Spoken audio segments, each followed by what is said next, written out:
고 전두환 각하의 영전에 반성하고 속죄를 다짐합니다.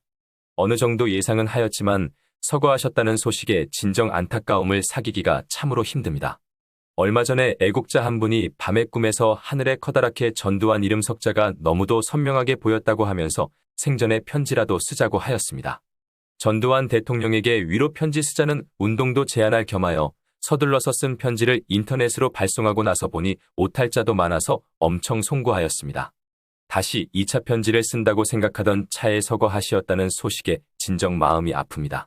세상에 온통 신문들이 사망이라고 기사 제목을 달았습니다. 극히 일부 신문만이 별세라고 하였습니다.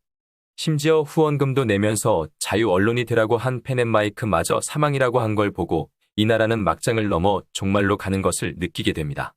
이걸 누구를 탓할 것인가? 오로지 나 같은 개돼지 같은 국민들 책임인 것이다.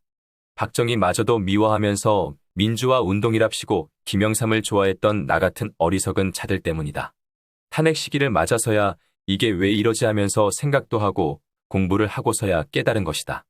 전두환의 공은 만약에 박정희 대통령이 서거당한 미증유의 시기에 전두환 보안사령관 같이 치밀하고 용감하게 난국을 처리하지 않았으면 어찌 되었을까를 생각하면 정답이 나오는 것이다. 이승만 건국, 박정희 부국, 전두환 선진국을 만든 것을 65세가 되어 늦게야 알게 됩니다. 반성합니다. 정말 잘못했습니다. 당시에 감히 민주화 운동이라는 똥폼을 잡으면서 우리끼리는 전두환 각하를 비난하는 용어로 디디디라고 했었습니다. 두환이 대머리 돌대가리라고 비아냥거렸던 것입니다. 만약에 전두환 각하께서 난세에서 구국의 영웅이 되지 않았으면 이 나라는 공산화되어 있었을 것입니다. 그것은 북한의 암살 활동이 이승만, 박정희, 그리고 전두환 각하를 아웅산 테러를 한 데서 그 증명이 될 것입니다. 언론 등에서 5.18에 대하여 사과를 하지 않고 돌아가셨다는 것으로 비난하는 자들에게 돌려주고 싶은 말이 있습니다. 돌아가시기 전에 전두환 각하에게 광주로 끌고 다니고 전두환 비석을 만들어 밟고 다니게 한 것을 사과하지 못한 것을 용서를 빌어라고 말입니다. 대선 후보자들마저도 조문을 안 간다고 합니다.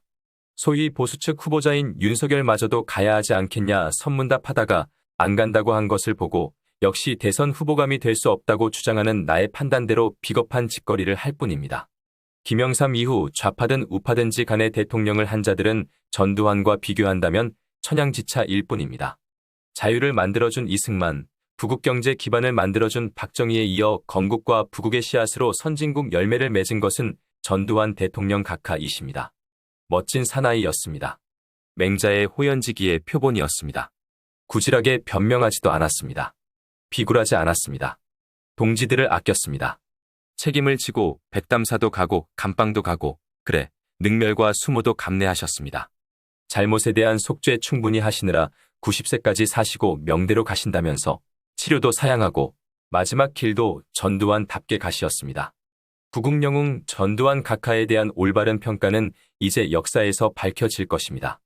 이제 하늘나라 가시어 과거 아웅산 테러에서 먼저 가신 선진국 창조의 동지들을 만나시고 그 가족들 이야기도 하시고 그리고 이제 공산화 위기의 나라 대한민국을 보호하시는 영령으로 이 나라 살려주소서 의병 신백훈 간곡히 제배로 올립니다.